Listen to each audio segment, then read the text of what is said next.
Mahabagin naming Diyos, salamat po sa inyong biyaya, sa inyong salita na aming tinatanggap habang kami po ay nananatili na sumusunod at sumasampalataya sa inyong salita na ipinagkaloob niyo po sa amin.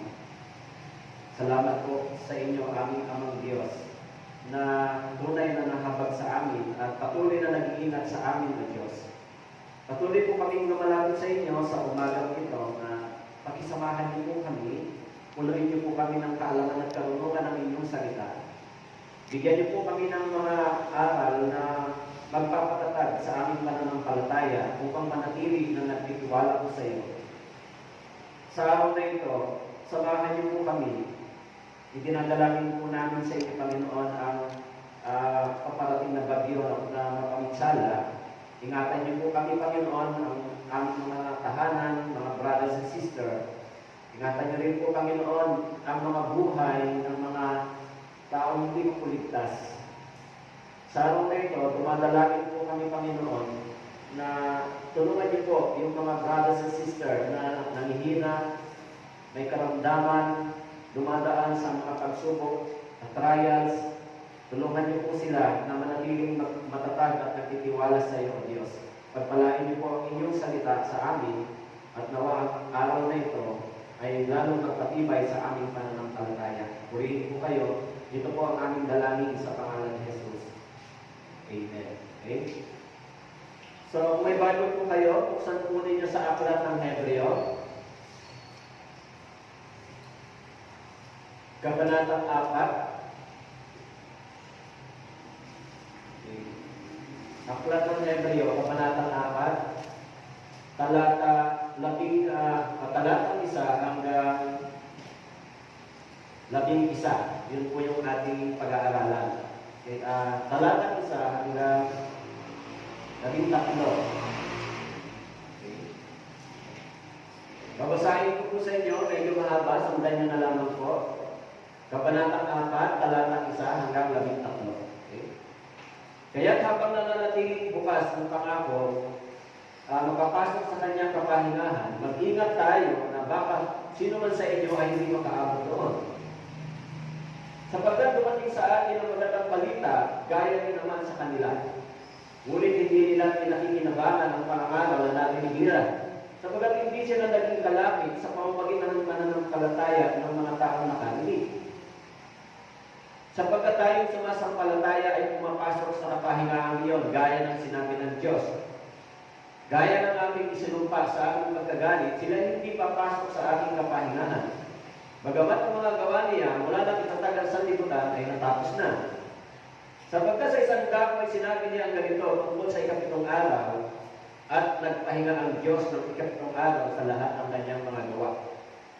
At sa dakong ito ay ngunit sinabi, sila hindi papasok sa aking kapahingahan. Kaya tiyamang nananatiling bukas para sa ilan, upang makapasok doon, at ang mga pinarangaralan ng magandang balita ng tuna ay hindi makapasok dahil sa pagsuway. Verse 7, siya ay muling nagtakda ng isang araw, ngayon ang pagkatapos ng ilang panahon, ay sinabi sa pamamagitan ni David, gaya ng sinabi ng una, ngayon, kung marinig ninyo ang kanyang tinig, huwag ninyong mapagmatikasin ang inyong mga puso.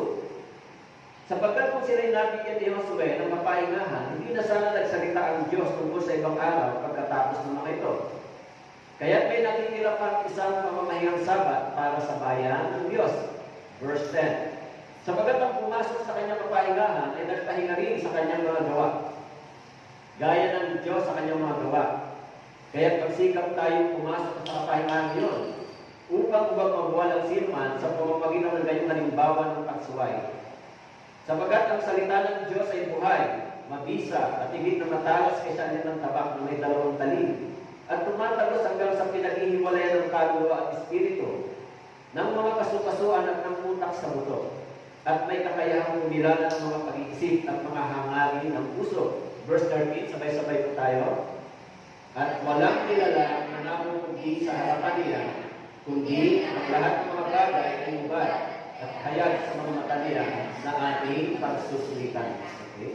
Ito po ang salita ng Diyos. Nung nakaraan, pinag-aralan po natin yung chapter 3, no? Binanggit natin doon sa verse 1 ng chapter 3, yung mga taong may kabahagi sa makalangit na pagkatawad. So sila yung mga taong may kabahagi sa mga makalangit na pagkatawad. Yun yung tinalakay natin. Pero ngayon, talakayin po natin doon, kinuha ko yung title doon sa verse 9. Ang sabi po doon, kaya't may natitira pang isang pamamahirang Sabat para sa bayan ng Diyos. Yung title ng pag-aaralan natin ay The Remaining Promise of God. Okay? So patuloy natin pinag-aaralan yung aklat ng Hebreo sa abot at biyaya ng Diyos na bigyan tayo ng kakayanan na may matutunan tayo dito sa gawa at tulong ng banal na Espiritu.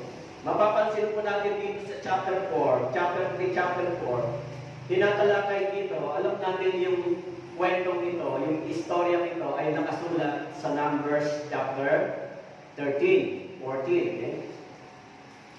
Kaya, sabi po dito sa verse 4, nakasulat, verse 1, kaya habang nananatiling bukas ang pangako makapasok sa kanyang kapahingahan, mag-ingat tayo na baka sino man sa inyo ay hindi makapasok doon. Actually, binabanggit dito yung tinatawag na salitang rest o kapahingahan. The promise of God for the rest. Kapahingahan. Kaya doon sa verse 1, bigyan muna natin ng konting summary yung chapter 1 at chapter 4 hanggang verse 14. Una, doon sa verse 1, binabanggit doon ng sumulat na sa kanyang mga listener, yung pangako ng Diyos ay nananatili. Ay sabi diyan, habang nananatili bukas ang pangako. So the writer reminded his listener that the promise still remain open. Okay? And the second, binabanggit din dito sa mga talata, may mga taong hindi nakinabang sa ebanghelyo na kanilang narinig. Sa verse 2, mapapansin po natin, the unprofitable hearers. Okay? At sabi doon, may mga taong nakarinig ng aral doon sa lumang tipan, sa panahon ng Numbers, sabi diyan, may mga taong nakinabang sila sa magandang balita, subalit may mga taong hindi nila napakinabangan ng aral na kanilang narinig. Kaya, yung unprofitable hearer, yung unbelief ay ugat at kawalan ng bunga ng kanilang pananampalataya. And number 3, merong ilang mga tao na nagbenepisyo sa kanilang narinig. Kaya binabanggit diyan na may mga taong nakapasok at may mga taong hindi nakapasok. Okay? And then, number 4, there is one remaining rest. Binabanggit para kanino yung rest. Doon sa verse 9, sabi mo dito, for the God's people. Sa verse 9, natitira pang isang pamamahirang Sabat para sa bayan ng Diyos. The remaining rest. There is one remaining rest for God's people. Okay. Kaya pagdating doon sa verse 13 and 12 and 14, binabanggit din doon na yung unbelief ay nakikilala or nadidiscern ng salita ng Diyos. Kaya tingnan natin, ano bang aral yung makikita natin dito? Sabi po nito, the promise is still remain. Alam niyo po, yung promise dito ay rest. Yung kwento dito tungkol sa pangako sa kanila na sila ay makapasok doon sa land of promise, sa Kanaan. And what does the promise still stand? Ano po yung promise na sinasabi dito ng Diyos? Alam natin sa Bible, mayroong pangako ang Diyos. Yung unang promise ng Diyos nakasulat doon sa Genesis chapter 3 verse 15. Yung pangako ng Diyos ay the promise of Messiah, si Christ. Okay? And the second promise, it is the Canaan, the land of promise.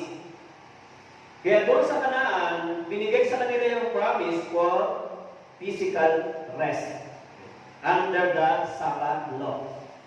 Kaya yung promise sa kanila, magpapasok sila sa Kanaan at ito yung magkaroon sila ng tinatawag na Sabbath. Ito yung promise ng Diyos sa mga Israelita. Pero yung promise sa mga tao ng Diyos, in God's people, hindi mo physical rest. Binabanggit yung promise, the promise for eternity is spiritual rest, is the real Sabbath. Actually, yung spiritual rest ay hindi yung Sabbath. Kaya binabanggit doon na, pero may mga tao hindi nila napakinabangan yung pangako ng Diyos. Binabanggit po doon sa verse 2, ang sabi mo doon, sapagkat dumating sa atin ang magandang balita, gaya na naman sa kanila, ngunit hindi nila pinakinabangan ang pangaral na narinig nila. Sapagkat hindi sila naging kalakit sa pamamagitan ng pananampalataya ng mga tao nakarinig. So take note sa verse 2, doon sa verse 1, tumanggap sila ng pangako, pero merong mga tao tumanggap ng pangako, ang sabi diyan, hindi nila napakinabangan yung promise, yung kanilang mga narinig. Kaya doon sa pinaka kapulungan ng mga Israelita, nang sila ay lumabas mula doon sa Egypt, meron talagang mga nakahalo na mga tinatawag na unbeliever. Meron mga nakahalo sa kanila na ang sabi po diyan, hindi sila nakapasok sa pangako ng Diyos because of their unbelief. Dahil sa kawalangan ng pananampalataya sa Diyos.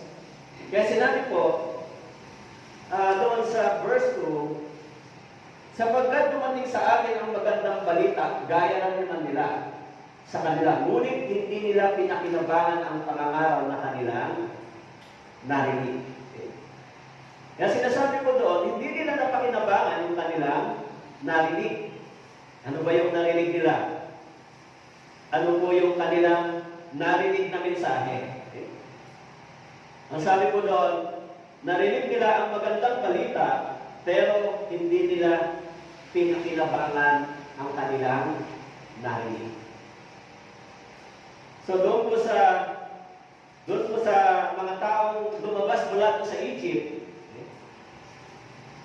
doon po sa mga taong lumabas mula po doon sa Egypt, yan po yung topic kung sino ba yung mga tinutukoy dito. Okay? Kaya sinabi po doon sa verse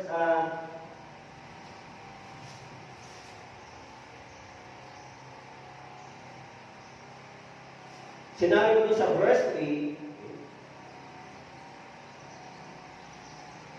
sabi po doon sa verse 3, sapagkat tayong sumasampalataya ay pumasok sa kapahingahan iyon, gaya ng sinabi ng Diyos. Tayong sumasampalataya. Pero may sumunod na sinabi, gaya ng aking sinumpa sa aking pagkagalit, sila hindi papasok sa aking kapahingahan. Gaya ng aking isinumpa sa aking pagkagalit. Alam niyo po, yung salitang ito ay nanggaling sa bibig ng Diyos. Ang sabi po niya, gaya ng aking isinumpa sa aking pagkagalit. Kaya may mga tao na lumabas mula po doon sa Egypt, ipinangako sa kanila na sila'y makakapasok doon po sa Kanaan, subalit may mga hindi nakapasok. Alam natin yung kwentong ito. Mamaya, bibigyan po natin siya ng linaw. Okay? Doon sa Hebreo, chapter 2, verse 1, binabanggit po doon, kaya dapat natin pag-ukulan ng higit pang pansin ang mga bagay na ating narinig. Baka tayo'y matangay na papalayo.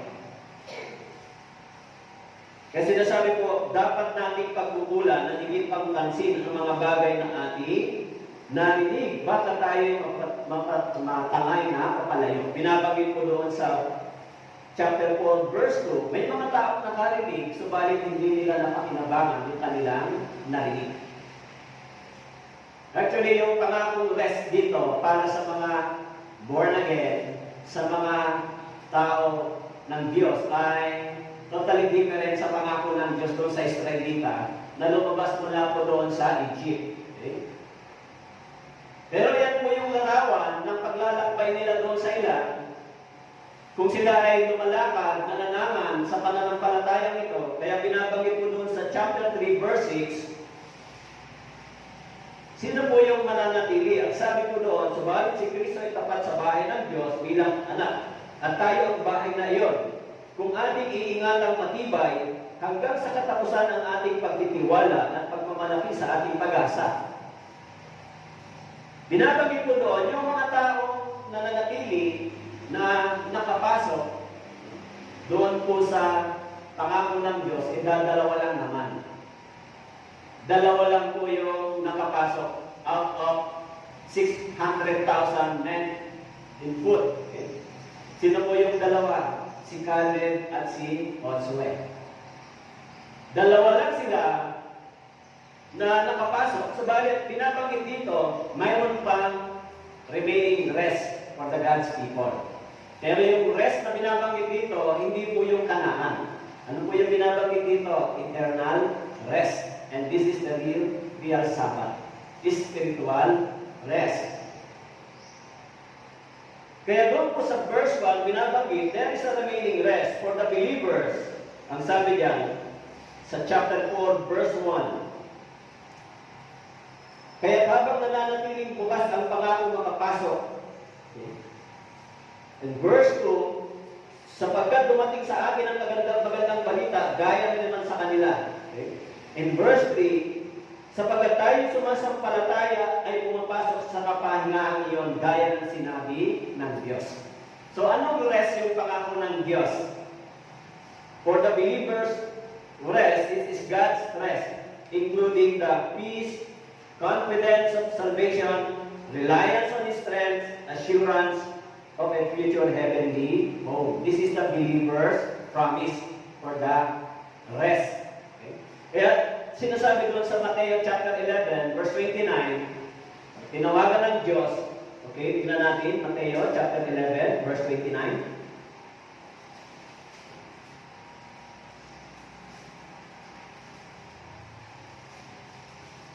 Mateo chapter 11, verse 29.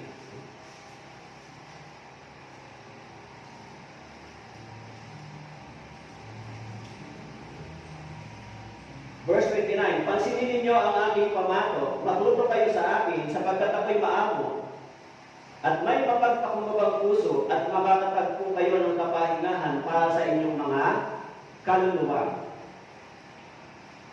This is the promise for the believers. Hope. Kaya nakasulat doon sa verse 3, sapagkat tayo sumasampalataya ay pumapasok sa kapahingahan iyon, gaya ng sinasabi ng Diyos. Tayong sumasampalataya.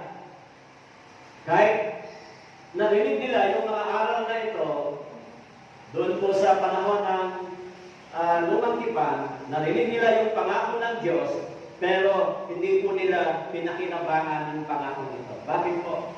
Sapagkat dahil sa kawalan ng kanilang pananampalataya.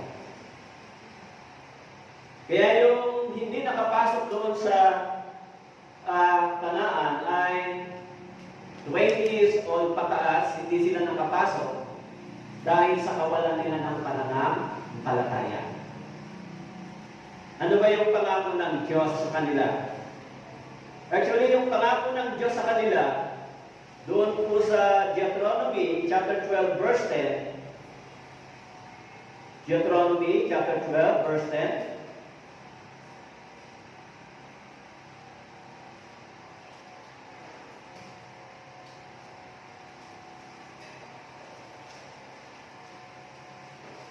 Okay, Deuteronomy chapter 12, verse 10.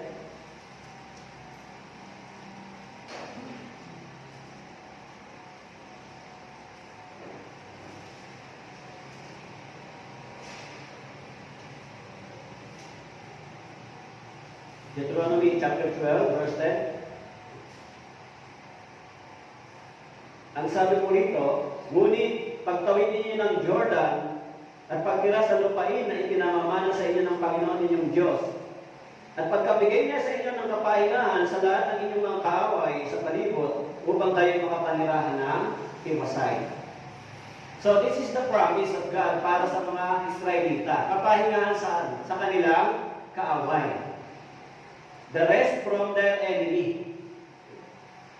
And then sa Exodus chapter 31 verse 15, ipinapangako ng Diyos sa kanila na magkakaroon din sila ng Sabat. This is a physical rest. Sabbath law. Kaya yung Sabbath ay is a physical rest. Pagdating ng 7 days, dapat 7, o pagdating ng 6 days, dapat silang magpahinga. 1 day, the rest. Kaya doon sa Exodus chapter 31, verse 15, ang sabi dito sa Exodus chapter 31, verse 15,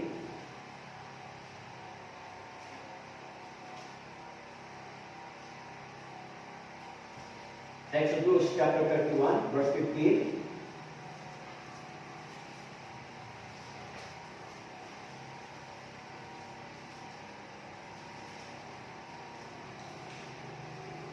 Anim na araw, gagawin ang gawain, subalit ang ikapitong araw ay Sabat ng taimtim ng pagpapahinga sa banal sa Panginoon. Sinong gumawa ng anumang gawa sa araw ng Sabat ay walang pagsalang, papatayin. Kaya yung pangako ng Diyos sa kanila, binigyan sila ng kapahingaan sa kanilang kaaway, at binigyan din sila ng kapahingaan sa kanilang pisikal na katawan. Pero the final rest para sa kanila, when Christ will be appeared in the final days. This is the final rest, kasama sa mga tinatawag na sinabi sa Biblia ng mga tao ng Diyos. In verse 9, chapter 4. Kaya yung remaining rest na binabanggit para sa mga tao ng Diyos. Kaya binanggit mo ron, meron pang isang rest na natitira. In Hebrew chapter 4, verse 9, ang sabi po rito, kaya may natitira pang isang pamamahingang Sabat para sa bayan ng Diyos. Meron pang isang rest na natitira. Bagamat ipinangako ng Diyos sa kanila yung kapahingahan ito, pero may mga hindi po nakatanggap ng kapahingahan ito. Silang mga hindi nakapasok doon sa loob ng Kanaan. Dadalawa lang yung nakapasok. Okay?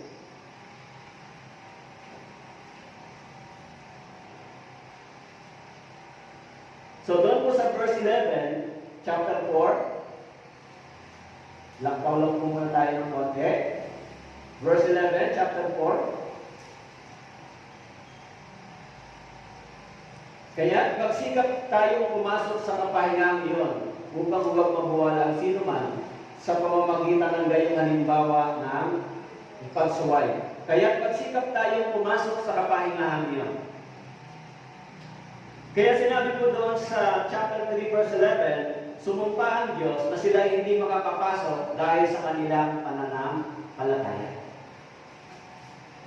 Actually, yung topic dito ay tungkol sa Christian life ng mga Kristiyano doon po sa wilderness.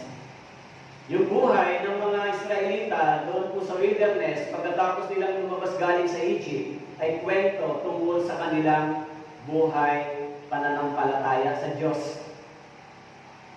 Kaya habang sila ay naglalakbay, okay, puntahan po natin doon po sa chapter 14, Numbers. Okay, hindi lang chapter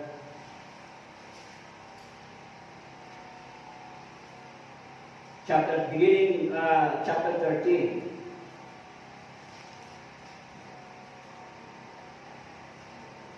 Sa chapter 13, makikita natin na ang Diyos ay nagpadala ng mga espiya o spy. O si Josue ay nagpadala, o si Moises ay nagpadala ng spy. Okay? Yung 12 spy doon sa Kanaan. Okay? Kaya doon po sa chapter 13, binanggit doon, sinabi sa verse 2, magsubo ka ng mga lalaki upang ilihim na siya sa atin ang lupain ng Kanaan na aking bibigay sa mga anak ng Israel. Isang lalaki sa bawat isa sa mga lipi ng kanilang mga ninuno ay susuguin ninyo na bawat isa ay ninuno sa kanila. Okay? So, ito po yung unang promise. So, ito po yung unang plano. Ang sabi po, magsugo ka ng isang lalaki. Kaya pumili si Moises ng 12 lalaki mula sa lipi ng bansang Israel. Kasama dito si Josue at si Caleb. Kaya pagdating po doon sa verse 31, nang sila po ay bumalik at nag-report, sinabi po doon, ngunit sinabi ng mga lalaki umakyat na kasama niya, hindi tayo makakaakyat laban sa mga tao yon, sapagkat sila ay malalakas kaysa atin. Kaya sila ay nagdala ng masamang balita tungkol sa lupain kanilang sisiyasatin sa mga anak ni Israel na sinasabi, ang lupain na aming pinaroonan upang lihim na siyasatin ay sa lupain na nilalaman ng mga naninirahan doon. Lahat ng tao na aming nakita roon ay malalaking tao. At nakita namin doon ang mga Nephilim, ang mga anak ni Anak na mula sa Nephilim. At kami sa aming sariling paningin ay naging parang tipaklaw. At gayon din kami sa kanilang paningin. So, pagkatapos ng kanilang journey, paglalakbay, mula po doon sa Egypt, pagpasok doon sa promise, sa land of promise, nagpadala si Moises ng espiya. 12 katao. Isa sa bawat lipi. So, pagdating dito, inireport nila kung ano yung kanilang nakita. Kaya sinabi mo doon sa verse 33, nakita namin doon ang mga Nephilim, mga anak ni Anak na mula sa mga Nephilim, at kami sa aming sariling paningin ay naging parang mga tipaklong. Guide din kami sa kanilang paningin. Ito po yung report ng mga spy. Okay? Kaya doon po sa verse 3, sa chapter 14, bakit kaya tayo dinala ng Panginoon sa lupain ito upang tayo bumagsak sa tabak? Ang ating mga asawa at ang ating mga anak ay magiging biktima. Hindi ba mas mabuti para sa atin na tayo magbalik sa Egypto? Kaya sinabi niya sa isa't isa, maglagay tayo ng isang pinuno at tayo magbalik sa Egypto. Actually, yung topic nito ay nakasulat doon sa Hebreo chapter 3 and chapter 4. Yung rest na pangako ng Diyos sa kanila ay makapasok sila sa tinatawag na land of promise sa Kanaan. So, ipinangako ng Diyos sa mga Israelita na sila ay makakapasok mula doon sa Kanaan after 400 years na promise ng Diyos kay Abraham. Okay?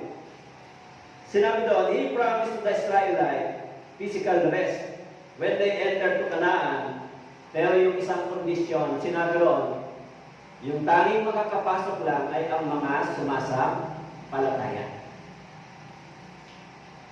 Kaya pagdating po doon sa verse 8 ng chapter 14, ang sabi po doon, kung kalulugdan tayo ng Panginoon, ay dadalhin nga niya tayo sa lupain yun. Bibigay niya sa atin ang lupain na dinadalhin ng gatas at tulot. In verse 9, huwag lamang kayo mag-ibagsik laban sa Panginoon.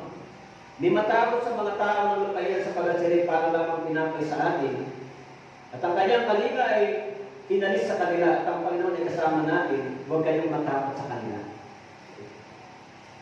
Kaya yung background po ng chapter 3 and chapter 4 ay istorya tungkol sa pagpasok ng mga Israelita sa Kanaan. Kung paano ipinangako sa kanila, bibigyan sila ng kapahingahan mula sa kanilang kaaway, bibigyan sila ng pangako ng Diyos ng kapahingahan sa kanilang katawan, pero dahil sa kanilang kawalan ng pananampalataya, hindi po sila nakapasok. Kaya pagdating po doon sa verse 10, sinabi po, subalit pinagbabantaan sila ng buong sambayan na babatuhin. Babatuhin sila ng mga bato. At ang kaluwalhatian ng Panginoon ay lumitaw sa todang tipanan sa lahat ng mga anak ni Israel. In verse 11, chapter 14, sinabi ng Panginoon kay Moises, hanggang kailan ako hahamakin ng bayang ito? Hanggang kailan sila hindi maniniwala sa akin sa kabila ng mga tanda na aking ginawa sa kanila? Kaya sinabi dito ng Panginoon sa kanila, hanggang kailan ako hahamakin ng bayang ito? Hanggang kailan sila hindi maniniwala sa akin? Kaya kapag binasa po natin doon sa verse 2 ng chapter 4, narinig nila yung pangako. Actually, it is the same gospel na kanilang narinig, pero hindi nila napakinabangan yung pangako ng Diyos. Merong mga nakarinig ng pangako nito na sila ay nakapasok, subalit may mga nakarinig na hindi rin nakapasok. Nakasulat sa Hebreo chapter 4, verse 2.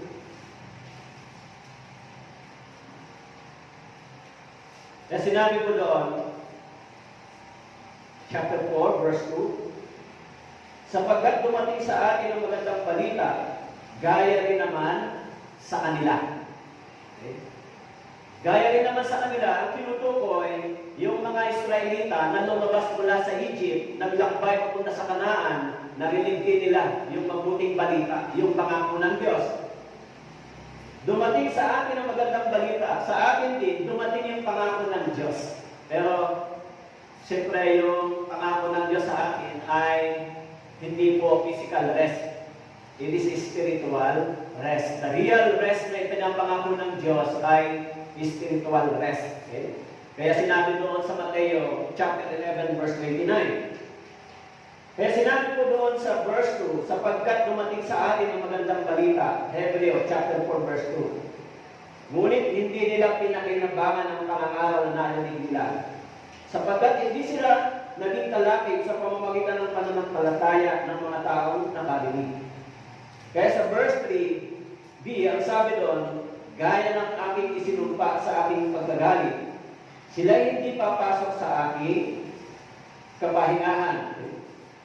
So kaya dahil doon, maging doon po sa verse 7, binanggit din po, ngayon, kung marinig ninyo ang kanyang tinig, huwag ninyong papagmatigasin ang inyong mga puso. Pero dito po sa chapter 13, ano po ang sabi?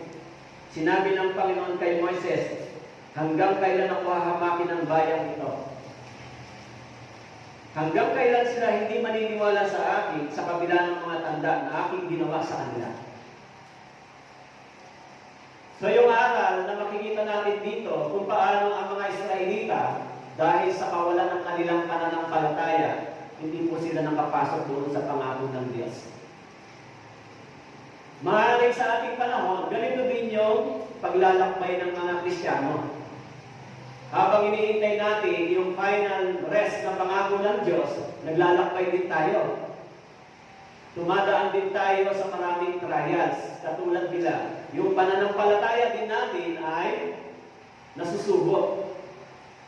Kaya yung mga Israelita, dahil sa kawalan nila ng pananampalataya, ang sabi ko, sa verse 11 ng Hebreo, o ng Bilang, Numbers chapter 14, hanggang kailan ako hahamakin ng bayang ito? Hanggang kailan sila hindi maniniwala sa akin sa kabila ng mga tanda na aking ginawa sa kanila?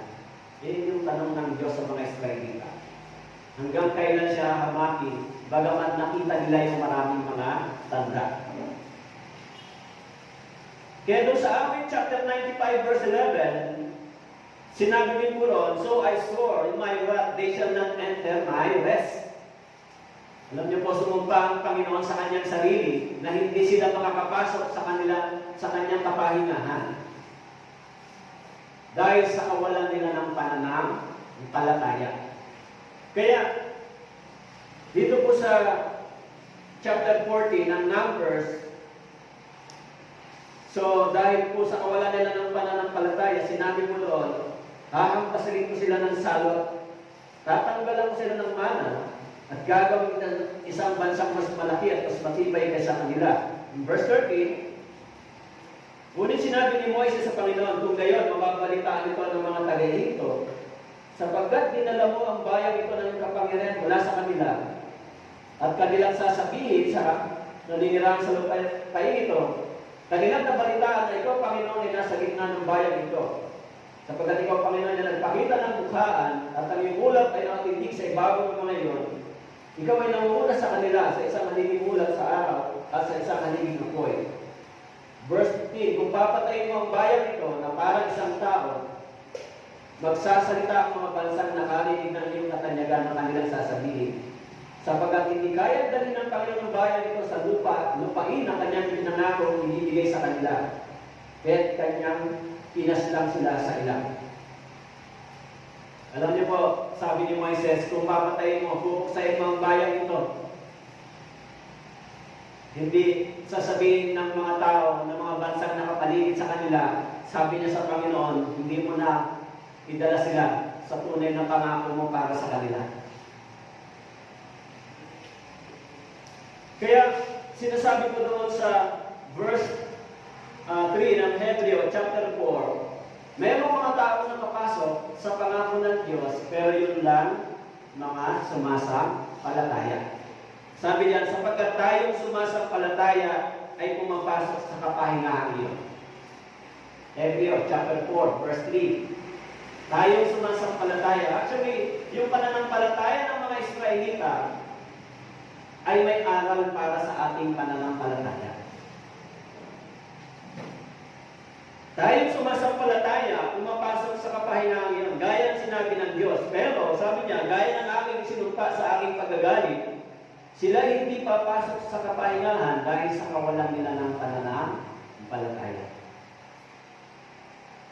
Kaya si Moises, sinabi niya, kung papatayin mo ang bayang ito, na parang isang tao magsasalita, ang mga bansang nakarinig sa iyong katanyagan at kanilang sasabihin, sapagat hindi kayang dalhin ng Panginoon ang bayang ito sa lupain ng kanyang pinangako at ibibigay sa kanila.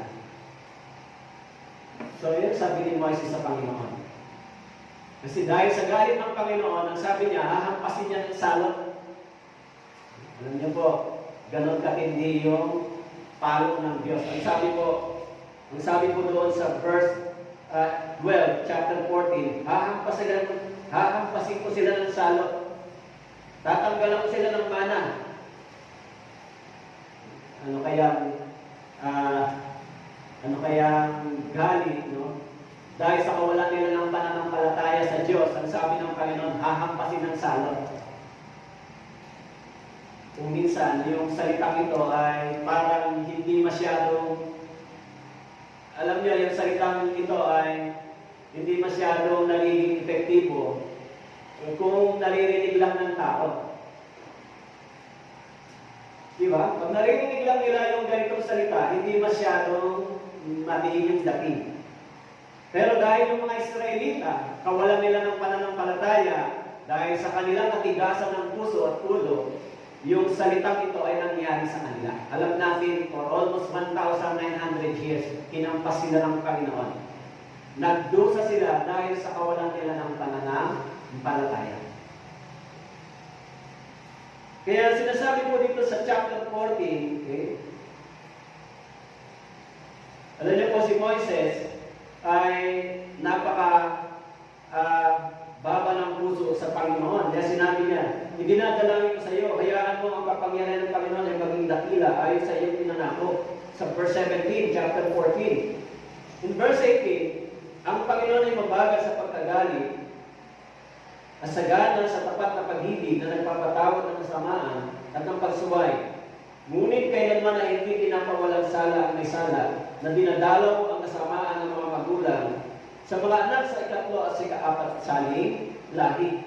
Bagamat sila ay pinatawad ng Diyos, pero ang sabi diyan, dahil sa kanilang pagsuway, mayroon pa rin karampatang parusa. Mayroon pa rin disiplina. Sabi ko, sa kawalan nila ng pananampalataya sa Diyos.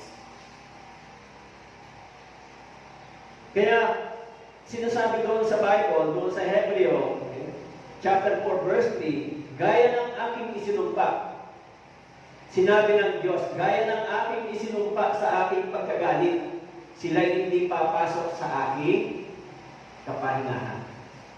In Hebrews chapter 4, verse 3, gaya ng aking isinumpa.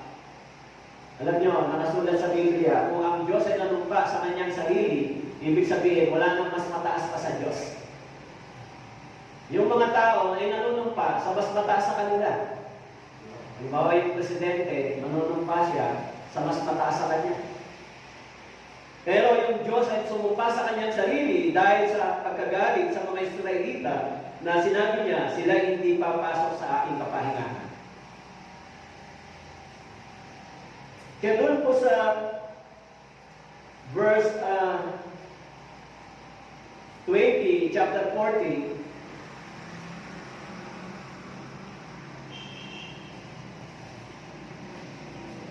Numbers chapter 40, verse 20, sinabi ng Panginoon, ako'y nagpapatawad ayon sa iyong salita, gayunman, na kung paano ako'y buhay, na kung paano mapupuno ng kaluwalhatian ng kanilang buong lupa. And verse 22, ito yung judgment sa kanila. Sila yung tinutukoy na hindi nakapasok sa pangako ng Diyos. Wala sa mga taong iyon na makakita ng aking kaluwalhatian at ng aking mga tanda na aking ginawa sa Ehipto at sa Iran. Okay? Wala sa mga taong iyon. Ngunit pinukso pa rin ako nitong makasampung ulit at hindi dininig ang aking tinig. Ang makakakita sa lupain ang aking itinangako sa kanilang mga ninuno. At walang sino man sa kanila na umamang sa akin ang makakakita nito.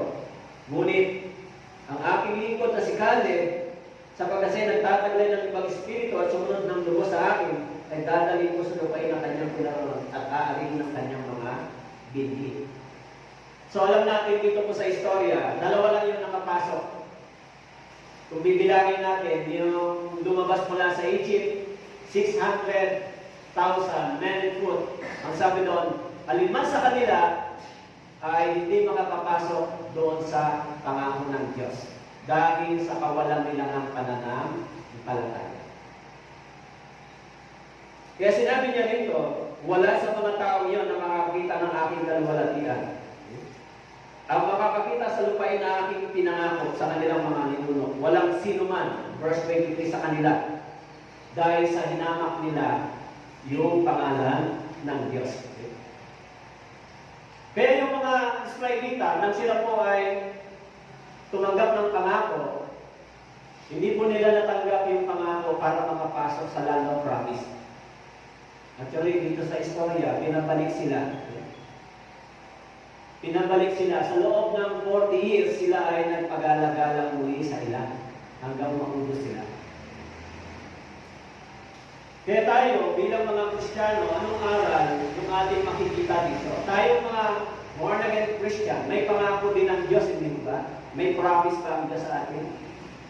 Actually, yung pangako ng Diyos, tayo ay makapapasok sa kapahingahan na Kanyang inihanda. Saan po yun? Sa Kanaan?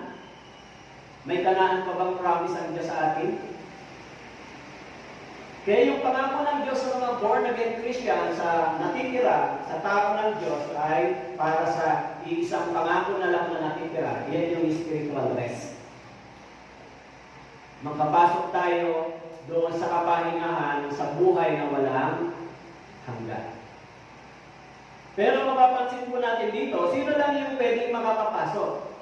Binabanggit sa Bible, yung nag-iingat at nananatiling tumutupad at gumagawa sa pananampalataya ito. Nakasulat sa chapter 3, verse 6. Silang mga nag-iingat at nananatili sa pananampalataya ito ang pwedeng makakapasok.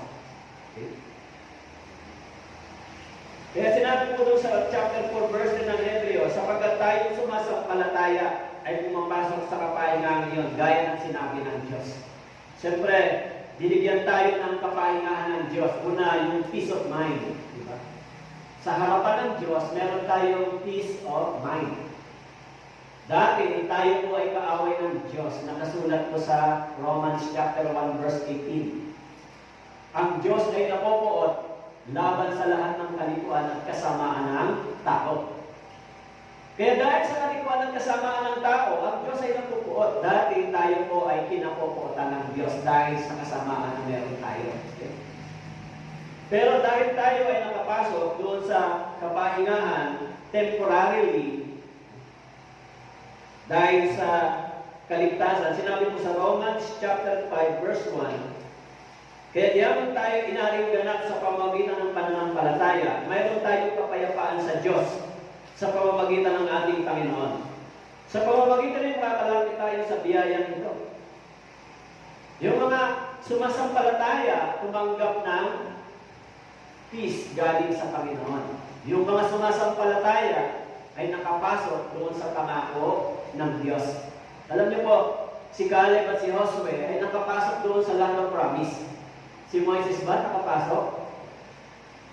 Dahil hinamak din niya yung kaluwalhatian ng Diyos. Si Caleb at si Josue, dahil sa kanilang pananampalataya, nakapasok sila doon sa kapahingahan iyon na pangako ng Diyos sa pamamagitan ng kanilang pananampalataya. Kaya doon po sa Numbers chapter 14, okay? Numbers chapter 14, binanggit po doon yung parusa ng Diyos sa bansang Israel. At nagsalita ng Panginoon kina Moises at Aaron, sinasabi, hanggang kailan magrereklamo laban sa akin ang masasamang pakulo nito. Aking narinig ang mga reklamo ng mga anak ni Israel na kanilang sinasabi laban sa akin. Sabi po dito, hanggang kailan magrereklamo laban sa akin ang masasamang kapulungan ito? Aking narinig ang mga reklamo ng mga anak ni Israel na kanilang sinasabi laban sa akin. So, meron silang murmuring, meron silang complaint sa Panginoon. Anong sabi nila? Mabuti pa, dinala ba tayo ng Diyos dito?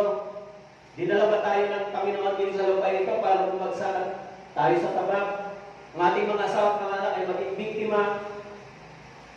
In Numbers chapter 14 verse 3, dinala ba tayo ng Panginoon dito para tayo mamatay sa ilang, maggutom?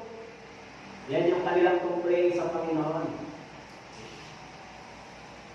Kaya sabi ng Panginoon sa kanila sa verse 27, chapter 14, hanggang kailan magrereklamo laban sa amin ang masamang kapulungan ito?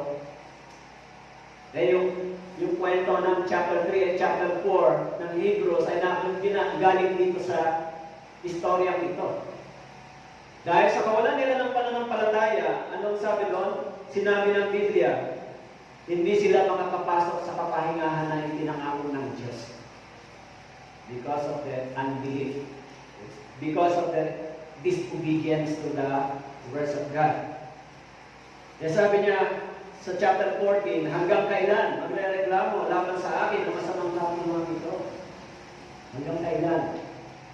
Hanggang kailan sila magpo-complain sa Diyos? Bakit po kami dinala dito? Bakit po kami, papatayin po kami? Yung mga Israelita, kahit sabi doon, nakita nila yung mga tanda ng Panginoon na ginawa sa kanila. Nakita nila kung paano hinatin yung dagat. Nakita nila yung haliging ulap at apoy. Pero sabi dito, meron pa rin silang complaint sa Panginoon. Kaya, bagamat sila po ay tumanggap ng pangako, pero sinasabi sa Hebrews chapter 4, verse 2, yung pangako nito ay hindi nila pinakinabangan. Dahil sa kawalan nila ng pananampalataya. Kaya doon sa Hebrews chapter 4 verse 2, binanggit po doon, ang sabi po, sapagkat dumating sa atin ang magandang balita, tinutukoy yung gospel na natanggap natin at gospel din na natanggap nila. Sa atin din naman, dumating din ang magandang balita. Gaya din naman sa kanila. Sino po sila? Itong mga tao ito na tumanggap ng promise. Dumating sa kanila yung magandang pangako ng Diyos, pero hindi nila pinakinabangan. Sa atin po ba, meron po bang pangako ng magandang balita sa atin? Kahit daanan pa tayo ng ilang bagyo, at least ligtas naman kayo. Ligtas mo ba kayo? Nakakatakot mo ba yung bagyo? Parang nawala na rin yung takot ko sa bagyo dahil doon sa daan namin experience. Naisip ko, pag ligtas ka na, wala nang problema yan. Hindi ba? Kaya sabi dyan, yung magandang balita, dumating din sa atin. Dumating din mo ba sa inyo ang magandang balita? Yung magandang balita yan, yan yung promise ng Diyos sa atin. Yan mo ba yung promise ng Diyos sa inyo? Actually, yung mga taong binabanggit dito, ngunit hindi nila pinakinabangan. Dumating din sa kanila yung magandang balita, pero hindi nila pinakinabangan. Bakit po? Dahil sa kawalan nila ng pananampalataya. Tayo rin, naglalakbay ngayon, hindi ba? Naglalakbay ba tayo ngayon? Dumating na ba sa atin yung magandang balita? Anong pag-asa meron tayo? Sa bahay ng aking Ama ay maraming silid. John chapter 14. This is the promise. And this is our hope. Kaya yung natitirang pangako na nakasulat dito sa verse 9, chapter 4, ang sabi ko dito, sa Hebrews chapter 4, verse 9, kaya't may natitira pang isang pamamahingang Sabat para sa bayan ng Diyos. And this Sabat is spiritual Sabat, spiritual rest. Hindi ko ito physical rest. Ito ay permanent rest para sa mga tao ng Diyos. Yung pangako ng Diyos, meron pa tayong natitirang isang Sabat. Kapahingahan, yan po yung eternal rest, eternal life. Kaya may mga taong hinihintay pa na makapasok dito, hindi mo ba? Pero yung mga Israelita, tumanggap sila ng pangako, subalit hindi nila ito pinakinabangan dahil sa kawalan nila ng pananampalataya. Ganon din naman sa mga mananampalataya, ang sabi diyan, sapagkat dumating sa atin ang magandang balita. Yung magandang balitang ito, sabi po doon sa verse 3, chapter 3, verse 6, ang sabi po, yung magandang balitang ito, tayo ang bahay na yon, kung ating iingatan matibay, hanggang sa katapusan ng ating pagtitiwala at pagmamalaki sa ating pag-asa. So yung magandang balita na ating tinanggap, ano daw ang dapat? Dapat nating ingatan. Tama po? Yung tinanggap nating magandang balita, dapat po ba nating ingatan? Tayang ito, dapat po ba nating ingatan hanggang sa tayo ay makapasok sa tunay na pangako ng Diyos? Dapat yung bang ingatan yan? Yung pananampalataya natin ay nanggaling sa magandang balita na ating narinig na dapat nating ingatan. Hanggang kailan? Yung final rest ay sa pagdating ng ating Panginoon. When Jesus Christ will appear, this is the final. Kaya meron pang natitirang rest para sa bayan ng Diyos. Sa ngayon, hindi pa final yung rest natin, di ba? Meron pa tayong kahirapan, pero meron pang isang rest na natitira. This is the final. Kaya yung mga Israelita, dahil sa kawalan nila ng pananampalataya, hindi nila tinanggap yung pangako ng Diyos. Hindi sila nakinabang sa pangako ng Diyos. Kaya doon po sa chapter 14 ng Numbers, sabihin mo sa kanila, verse 28, ako'y buhay, sabi ng Panginoon, kung ano sinabi ninyo sa aking pagdinig, ay gayon ang gagawin ko sa inyo. Ang inyong mga bangkay ay mabubuhat sa ilang na ito, at ang lahat na mamagilan sa inyo, ayon sa inyong mga kabuang bilang, mula sa 20 taong gulang pataas na nagreklamo laban sa akin, in verse 30, sabi doon, ay hindi papasok sa lupain na aking tinangako, na patitira ko sa inyo, maliban kay Caleb na anak ni Jepone at kay Josue na anak ni Nun.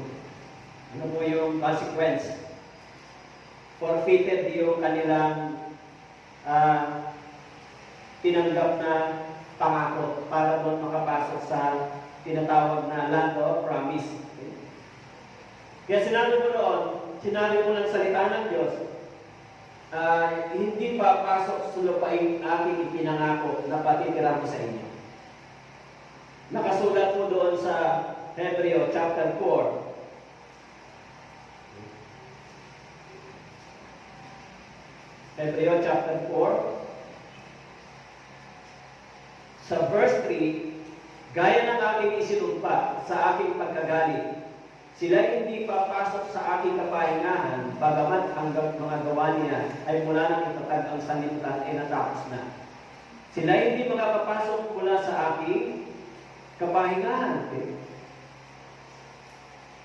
In verse 5, inulit, at sa dakong ito ay muling sinabi, sila hindi papasok sa aking kapahingahan. Okay? In verse 6, ano pong dahilan? Verse 6, chapter 4 ng Hebreo. Kaya tiyak na natiling bukas para sa ilan upang makapasok doon ang mga pinanangalan ng magandang balita ng una ay hindi nakapasok dahil sa kanilang pagsuway.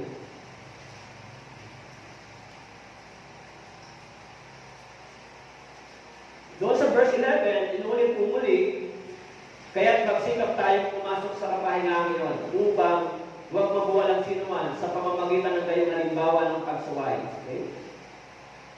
So, kaya binabanggit ko dito yung istorya tungkol po doon sa pangako ng Diyos dito po sa Numbers chapter 13 and 14. Okay? Kaya yung batusan ng Diyos, ang sabi po doon sa chapter 14, verse 30, ay hindi papasok sa lupain aking ipinangako na patitira ko sa inyo maliban kay Caleb na anak ni Jepone at kay Josue na anak ni Nun. In verse 31, ngunit ang inyong mga bata na inyong sinabing magiging mga biktima ay aking papapasukin at kanilang makikilala ang lupain na inyong tinakbil. Ngunit tungkol sa inyo, ang inyong mga bangkay ay mabubuhay sa ilang sa mga ito. Ilang ng mga ito. Okay? So kaya yung dahil sa kawalan nila ng pananampalataya, ano po yung parusa ng Diyos? Ito po yung chastisement ng Diyos sa kanila, di ba? Judgment, chastisement, dahil sa kawalan nila ng pananampalataya. Okay?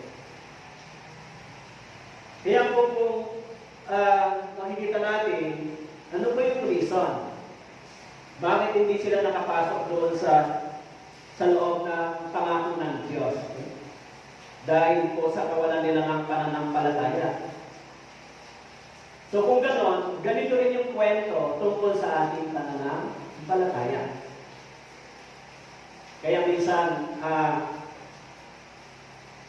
alam niyo po, minsan kahit sa church, hindi ho ba? Pag sinasabi natin na ligtas tayo,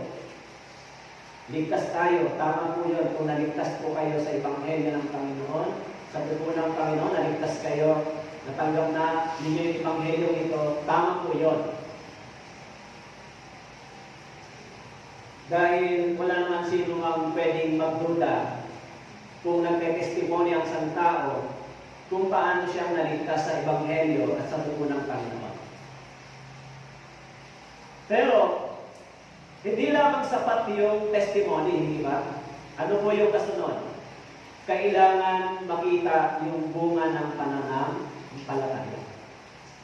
Simula nung tayo ay naligtas, hanggang sa makapasok tayo doon sa pangako ng Diyos, doon marireveal yung bunga ng ating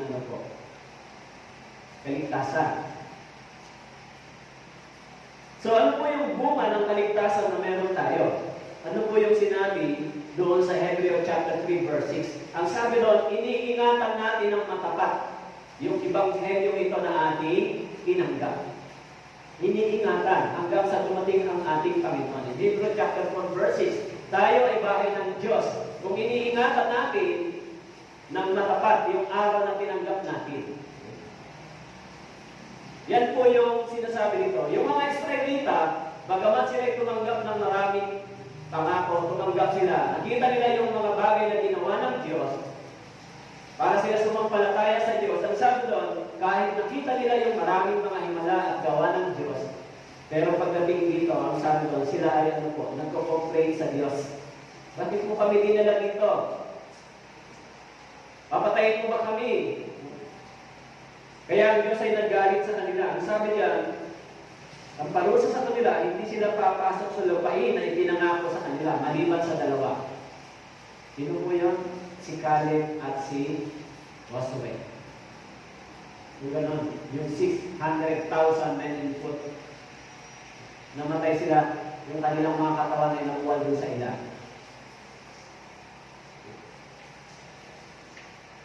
Kaya sabi po doon sa verse 34, ayon sa bilang ng mga araw na inyong lihim na ipinagsisiyasat sa lupain, sa magatid ay 40 araw, sa bawat araw ay 1 taon.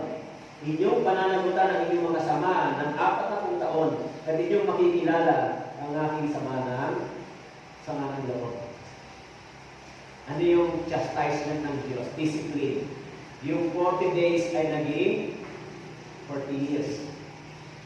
Actually, 40 days lang yung dapat na journey, pero naging 40 years.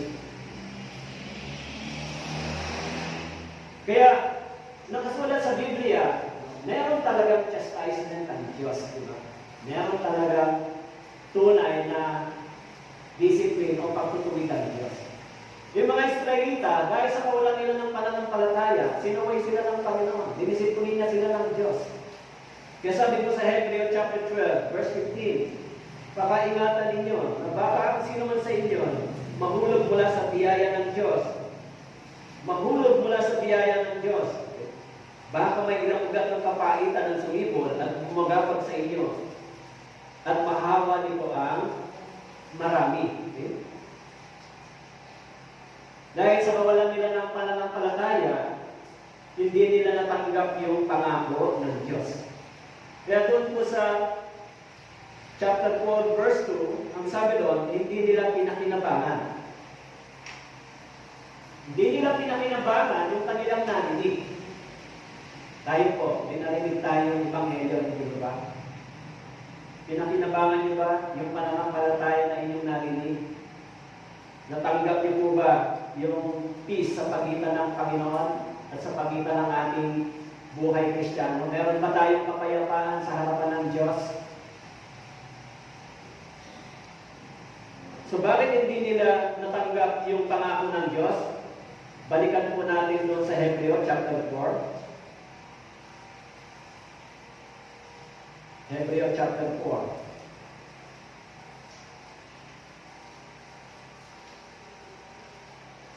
Una, ano po yung kanilang problema? Ang sabi ko doon sa chapter 4 verse 2, sapagkat hindi sila naging kalapit sa pamamagitan ng pananampalataya ng mga taong nakarinig. Actually, they were not united in one faith. Dalawa, sumampalataya, pero yung natitira at the rest, yung 10 ay hindi.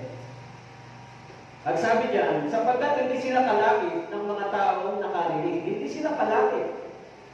Hindi sila nakiisa sa pananampalataya ni Josue at ni Caleb. Kaya sabi ni Josue at ni Caleb, kaya natin sila.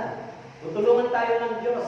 Pero yung 10 spy, anong sabi nila? Para tayong mga tipaklong lang sa kanila. So bakit sila nag-fail? Number 2, doon sa verse 6.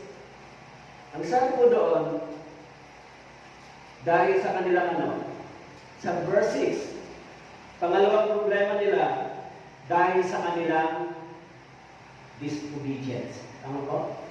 Nakasulat sa verse 6. Bagamat tumanggap sila ng pangako, papasok sila doon sa land of promise, pero dahil sa kanilang disobedience sa words of God, hindi po sila nakapasok sa pangako ng Diyos. And number 3, mababasa po natin doon sa verse 7. Bakit po hindi sila nakapasok doon sa pangako ng Diyos? Ang sabi po doon sa verse 7, ngayon, kung marinig ninyo ang kanyang tinig, huwag ninyong papagmatigasin ang inyong mga puso. Ayaw nilang pakinggan. They will not listen to God's warning. Sabi niya, kung marinig niyo ang kanyang tinig, huwag niyo papagmatigasin ang inyong puso. Kaya sinasabi doon na yung mga Israelita na naglakbay mula po doon sa Egypt, papunta doon sa Canaan, so bagamat sila po ay sa una, maganda yung kanilang pananampalataya. Pero pagdating sa ilan, sa wilderness, na-test yung kanilang faith. Ganito yung larawan ng ating Christian life. Yung aral na makikita natin dito ay aral para sa ating Kristiyanong pamumuhay. Pero meron bang taong makakapasok? Meron. Sinabi ko doon sa verse 3, sapagkat tayong sumasampalataya ay pumapasok sa kapahingahan niyo. Tayong sumasampalataya. Pero yung mga hindi, ang sabi doon, hindi sila nakatanggap ng pangako ng Diyos. Kaya doon sa verse 9, chapter 4, binanggit, kaya may nakita pang isang pamamahingang Sabat. Meron pang isa pang pamamahingang Sabat para sa bayan ng Diyos. Para sa bayan ng Diyos. Kaya Hebreo chapter 4, verse 6, kaya yaman na nanatiling bukas para sa ilan upang makapasok doon.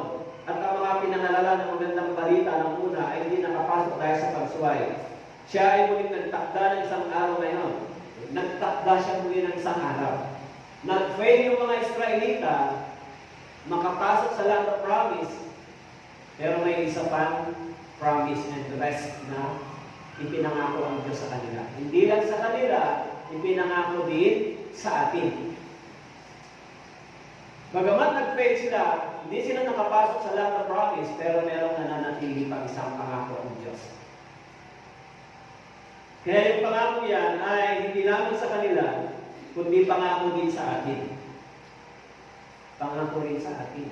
So, paano ba tayo inihahanda ng Diyos? Kaya, habang nananatiling bukas ang pangako nito, ano po yung ginagawa natin sa church? Nakasulat sa Romans chapter 11, verse 25. Anong hinihintay ng Panginoon?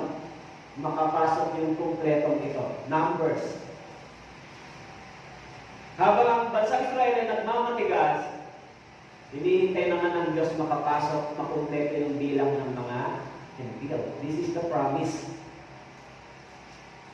Kayo ba? Nakapasok na ba kayo doon sa promise ng Diyos? Actually, yung mga born-again Christian, meron na tayong temporary rest. Tama po? Kung minsan nakakapagpahinga tayo sa presensya ng Diyos. Tumanggap tayo ng kapayapaan sa harapan ng Diyos. Tumanggap tayo ng tulong galing sa Diyos. Pero yung final, yung remaining, na final rest na pangako ng Diyos, hindi pa natin natatanggap. Ano yung remaining promise ng Diyos? Makapasok tayo doon sa buhay na wala. Sa bahay ng Diyos, na pangako ng Diyos, sa langit. Kaya yung pangako niya para sa mga Israelita ay para sa kanilang physical rest. Pero sila ay hindi nagtagumpay. Nag-fail. Bakit po? Dahil sa kawalan nila ng pananampalataya. Yung pangako din ng Diyos sa atin ay hindi po physical rest. Kaya sinabi ko, may isa pang natitirang pangako ang Diyos. Okay? Kaya, doon sa verse 9, ang sabi mo doon, may natitira pang isang pamamahinang sabat para sa bayan ng Diyos. Kahit medyo sa ngayon mahirap yung dinadaanan natin, may naghihintay sa atin na tunay na kapahingahan. Rest. Meron ba? May naghihintay sa atin? Habang naglalakbay tayo, katulad sa mga Israelita, habang naglalakbay tayo kasama natin ang Panginoon, kailangan natin ano? Kailangan natin manatili, kailangan natin panatilihin yung pananampalatayang narinig natin sa pamamagitan ng magandang balita. Nakasulat po doon sa chapter 4. Kaya, kung pinananatili natin yung pananampalataya ito sa pamamagitan ng magandang balita na ating narinig, ang sabi po doon, tayo ay makakapasok sa pangako yun sa pamamagitan ng pananampalataya. And this is the eternal rest.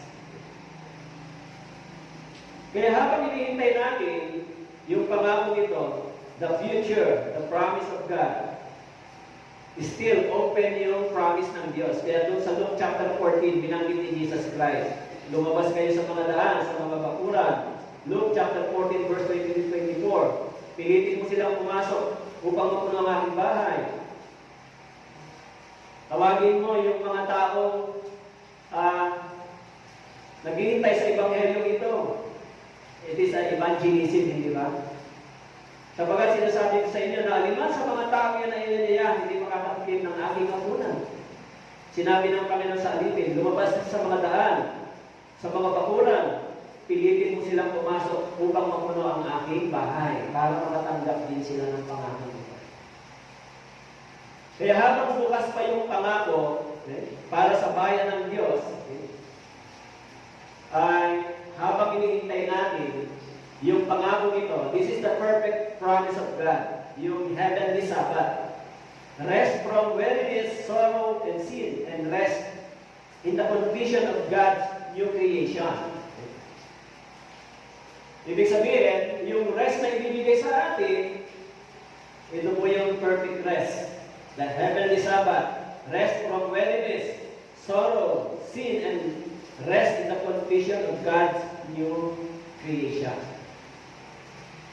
Kaya meron pang isang naghihintay na kapahingahan para sa bansang Israel at para din sa atin. Ano po? Yung bansang Israel, meron pa bang pangako sa kanilang isang rest ang Panginoon? Yes. Yan yung eternal rest. Pero yung rest na pangako nila sa pamamagitan ng Ebanghelyo ng ating Panginoong Jesucristo. Hindi sa pamamagitan ng law, hindi sa pamamagitan ng kanilang tinanggap na unang nobinan. Kung sila'y sasampalataya kay Kristo, makakatanggap din sila ng nananatiling kapahingahan na pangako ng Diyos. Kaya yung pangako nito, hindi po sa pamamagitan ng kanilang sapat, kundi sa pamamagitan ng pananampalataya kay Kristo Jesus. Kaya tayo naghihintay ng pangako nito, yung rest for the eternal rest. Okay? The whole renovated creation shall share in it. Nothing will dare to break the Sabbath for eternity. Okay? Kaya yung tunay na rest ay nakasulat po dun sa Revelation chapter 21, verse 5. Okay? O verse 4 and 5. Revelation chapter 21, verse 4 and 5. At papahinin niya ang bawat luha sa kanilang mga mata. Hindi na magkakaroon ng kamatayan, hindi na rin magkakaroon pa ng pagdadalanghati o ng pagtangis man o ng kirot man, sapagkat ang unang mga bagay ay lumipas na. At sinabi ng nakaupo sa trono, basta ninyo, ginawa kong bago ang lahat ng bagay. Sinabi niya, isulat mo sapagkat ang mga salitang ito ay tapat at tunay. So this is a promise of God. Yung perfect rest, ang sabi diyan sa Revelation, papahilin ang bawat luha sa kanilang mata. Hindi na magkakaroon ng kamatayan. Yan yung pangako ng Diyos. In Hebrew chapter 4, verse 10, sapagkat ang pumasok sa kanyang kapahingahan ay nagpahinga rin sa kanyang mga gawa, gaya ng Diyos sa kanyang mga gawa. Sapagkat ang pumasok sa kanyang kapahingahan ay nagpahinga rin. Kaya sa Hebrew chapter 4, verse 11, magsikap tayong pumasok sa kapahingahan iyon upang huwag mabuwala ang sinuman sa pamamagitan ng gayong halimbawa ng pagsuway. No? Yung nangyari sa mga Israelita ay isang halimbawa para sa atin. Tumanggap sila ng pangako, pero dahil sa kawalan nila ng pananampalataya, hindi nila pinakinabangan yung pangako. Tayo rin, tumanggap ng pangako galing sa Diyos. Pero tinanggap natin ito sa pamamagitan ng pananampalataya sa Ebanghelyo nito. Kaya, sinasabi doon sa chapter 4, verse 2, dumating sa atin ang magandang balita. Dumating din sa atin ang magandang balita, gaya rin naman sa kanila. Dumating din sa kanila. Pero yung magandang balita na kanilang narinig, hindi nila pinakinabangan. Tayo, yung magandang balita na ating narinig ay ating pinakinabangan. Kung tayo ay nananatili sa magandang balita. Alam niyo po, sa totoo lang, hindi ko alam, no? Pero malinaw dito sa Biblia na meron talaga sa bansang Israel kasi, bagamat sila ay tumanggap ng pangako galing sa Panginoon, along the way, yung testing sa kanila doon sa wilderness, yung testing sa kanila ng Panginoon doon sa wilderness, na-reveal yung kanilang tunay na kalagayan ng puso. Yung pananampalataya nila sa Diyos, na-reveal. Yung tunay ba silang nagtitiwala. Yan po yung aral at halimbawa sa atin. Tayo rin, habang naglalakbay sa mundo ito, matitest din yung ating pananampalataya. Sino kaya ang maiiwan? Sino kaya ang matitira? Nung padaan si Bisin, sino kaya ang matitira? Nung nakaraan si Ronnie, alam niyo, pagdaan ni Ronnie, dumami yung tao sa church, Hindi ba? Pagdaan ni Ronnie, dumami yung tao sa church. Pag alis ni Ronnie, pakunti na naman ang pakunti. Ngayon, si Bisin na. Hindi ba? So, dahil sa may pangako ang Diyos sa atin, okay? Dahil sa tayo po ay tumanggap ng biyaya, bago pa tayo maligtas, meron tayong pagsisikap, di ba? Ang sabi dito sa verse 11, magsikap tayo pumasok sa kapahingahan iyon. Actually, bago pa tayo maligtas, meron tayong sigasig para sa Diyos, pero hindi ayon sa kaalaman. Okay? Pero, pagkatapos natin ma-realize na yung ginawa ng Panginoon doon sa Calvary, nalaman natin kung gaano kabuti yung kanyang ginawa upang tayo tumanggap ng biyaya. So, we should abandon our own worthless effort. Dapat tayo, yung pananampalataya natin ngayon ay hindi nakapokus sa anumang sitwasyon na nangyayari ngayon. Dapat nakapokus tayo doon sa pangako ng Diyos. Sa promise ng Diyos. Doon tayo tumingin. Kaya sinasabi doon sa Hebrews chapter 11, look, the author and finisher of our faith. So doon tayo tumingin sa pananampalataya ang ipinangako ng Diyos para sa atin. Alam nyo, pinakinggan ko yung sinasabi ni Presidente. Anong sabi niya? Dahil sa yung mga vaccine ay halos nahuhold ng mga mayayaman at malalaking bansa. Yung mga vaccine para sa COVID.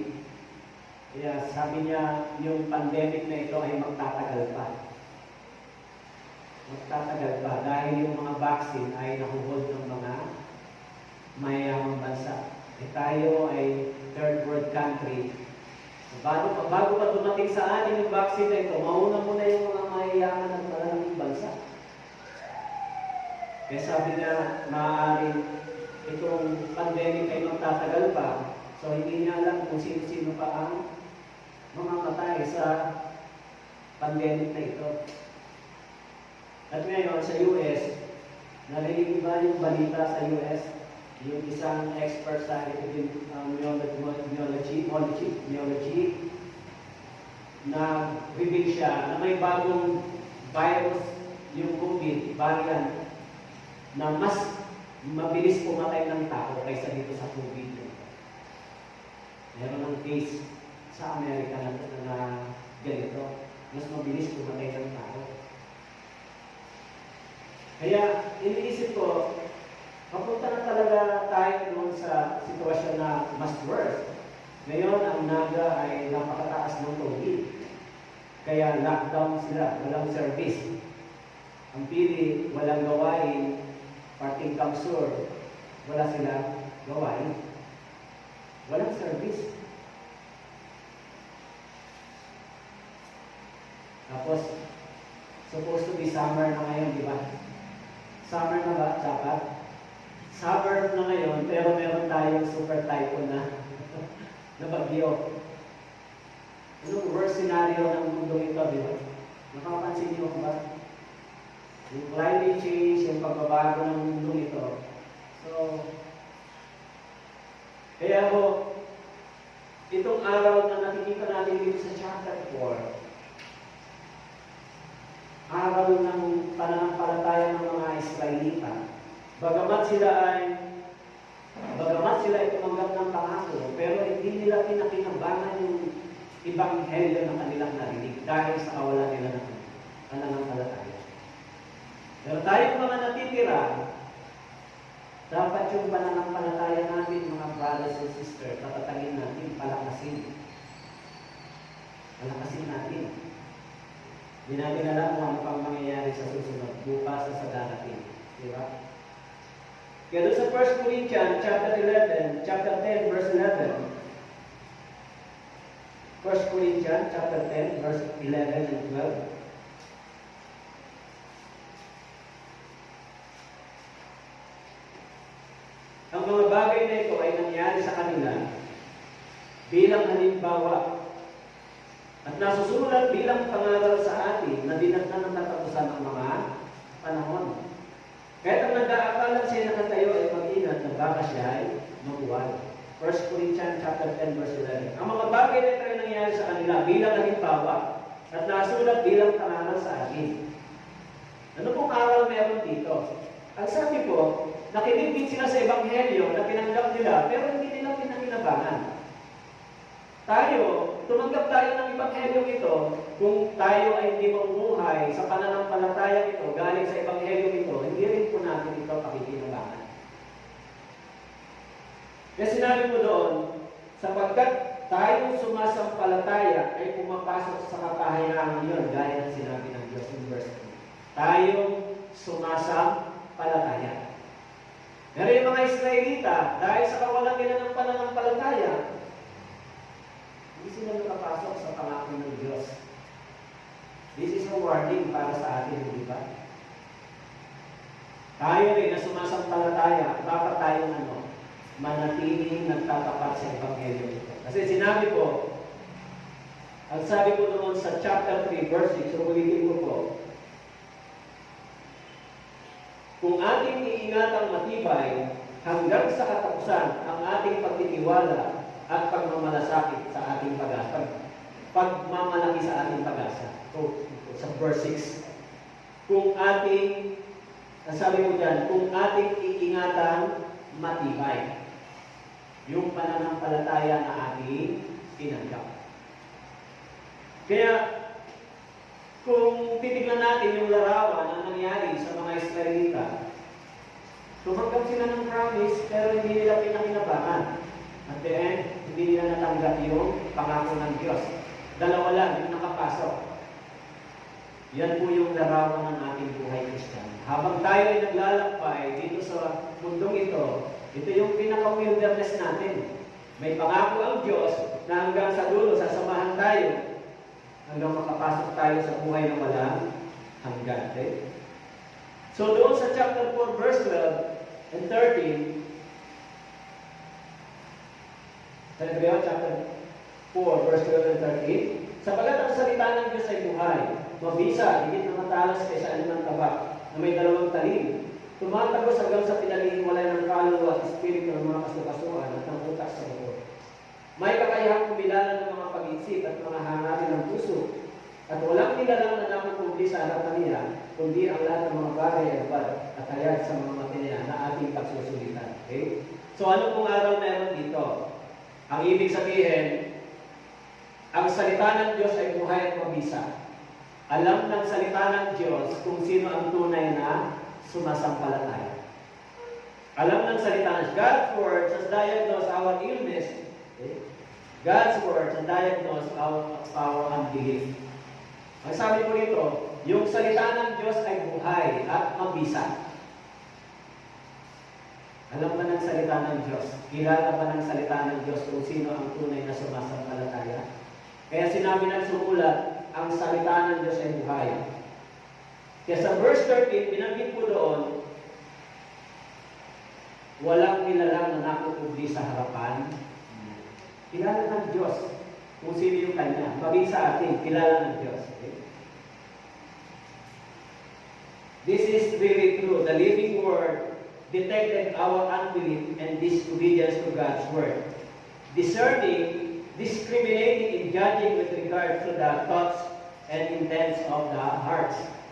So yung words of God, alam ng Diyos yung tunay na sumasampalataya, yung pusong tunay na naniniwala. Kilala ng Diyos kung sino sa Kanya. Kaya sa awit 139 verse 1, O Panginoon, sinisiyasat mo ako at nakikilala mo ako. Yung nalalaman kapag ako'y umuupo at kapag ako'y tumatayo, nababatid ko ang aking pag-iisip mula sa malayo.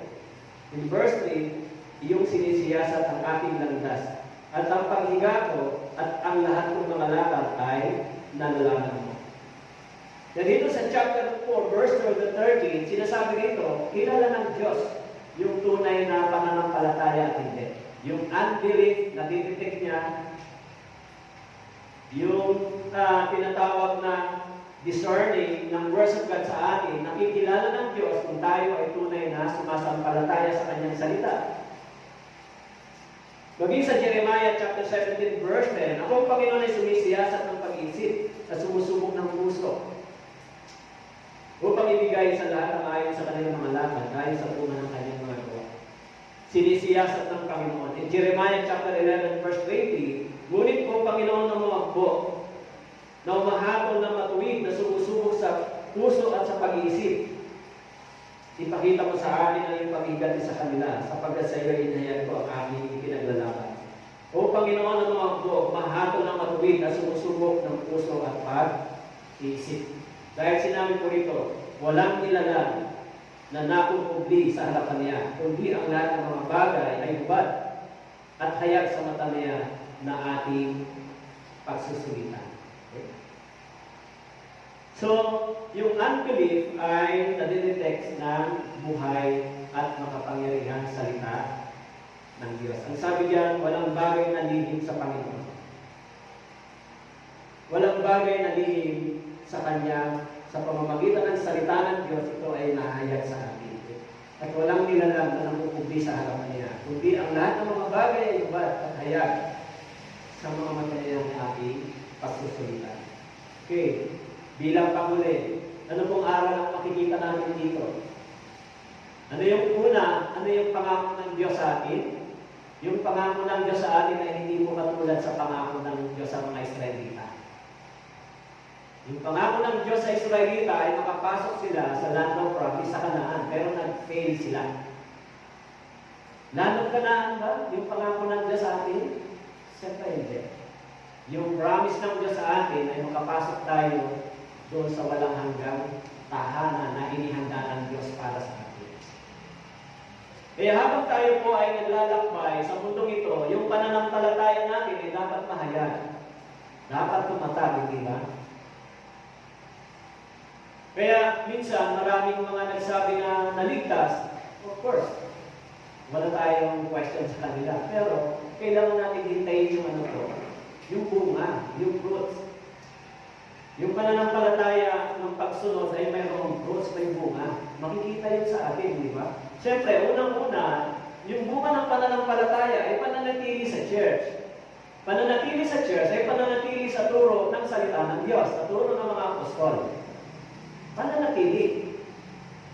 Meron ba? Binabagyo ba yung pananampalataya natin? Binagyo ba yung pananampalataya? Walang bagyo sa Kristiyano, hindi ba? Actually, kung basahin po ninyo yung istorya ng mga Kristiyano sa history, mas matindi po yung dinaanan nila. Pinapakain sila sa leon, sinusunod sila ng buhay, huwag lang silang sumamba sa Panginoon. Huwag lang silang sumunod sa salita ng Diyos. Yan po yung totoong history ng Kristyanismo. Pinapatay sila, pero hindi nila dinidinay, hindi nila itinatanggi yung pananampalataya nila sa Diyos. Tayo ba? Ganon din ba? Pagka may bagyo, baka yung pananampalataya natin ay naglalako. Binabagyo din. Kaya mga ilan na lang kayo natira. Siguro pag-rapture, baka sana mas marami pag-rapture. Hindi ba? So, actually, ini-expect ko na konti lang yung mag-church ngayon dahil sa bagyo. Dahil ko siguro, yung iba busy sa pagkukumpuni ng mga bahay, pag-aayos ng mga gamit. Kami rin, busy rin sa gano'n, kaya aga-aga. Pero, hindi pwedeng walang gawain, hindi pwedeng walang church, hindi pwedeng walang worship God. Sampo, yung pananampalataya natin dapat umusad. Kahit na ano pa man yan, hindi ba? Kaya sana, pero yung mga taga-Bato at taga-Cagaray, sinabihan ko na huwag na kong bumaba. Kasi baka yung ulang tuloy-tuloy, mag-landslide, mahirap yung pag-uwi nila, maghahatid. Sabi ko, mag-stay na lang sila sa bahay at yung sermon, i-upload na lang. Kasi yung travel mas malayo, mas maraming landslide ang pinindaan sa kanila. Pero yung taga-Bato proper, yun lang po yung, tsaka yung mga malapit dito, kayo talaga dapat nandito sa church. Yung mga taga-Bato proper, tsaka yung malapit. Wala namang landslide dito di ba? Makakapunta naman tayo sa church kahit paano. Kahit may bagyo pa yan, so patuloy tayo dapat sa ating pananampalataya. Hindi ko tayo napapatigil simula nung nagkaroon ng pandemya. Napatigil ba tayo ng Sunday simula nung nagpandemya? Parang hindi ko maalala ng minto tayo kahit isang beses ng Sunday simula nung nagsimula yung pandemya. Hanggang ngayon, tuloy-tuloy tayo, di ba?